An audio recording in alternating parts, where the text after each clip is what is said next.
Sementara itu, guna memastikan kelengkapan logistik pemilu yang akan didistribusikan ke seluruh kecamatan Kabupaten Oku Selatan, PPK dari seluruh kecamatan Ogan Komering Ulu Selatan melakukan pengecekan akhir secara bergantian di gudang logistik pemilu.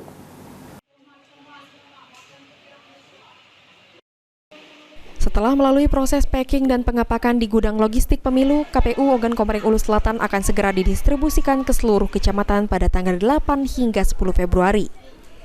Untuk memastikan kelengkapan logistik pemilu dalam kondisi lengkap, PPK dari seluruh kecamatan yang ada di Kabupaten Ogan Komering Ulu Selatan secara bergantian melakukan pengecekan agar logistik yang didistribusikan nanti lengkap dan tidak ada kekurangan. Alhamdulillah PPK kita undang untuk mengecek kesiapan dan dalam rangka distribusi pada H-5 nanti. Itu mengapa kita PPK undang, mereka ingin mengecek sebelum kita segel.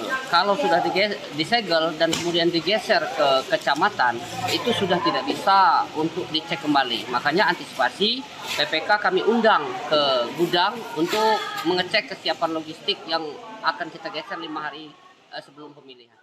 Setiap harinya PPK dari berbagai kecamatan atau per daerah pemilihan mengecek secara bergantian di gudang logistik pemilu dan akan berakhir pada tanggal 6 Februari.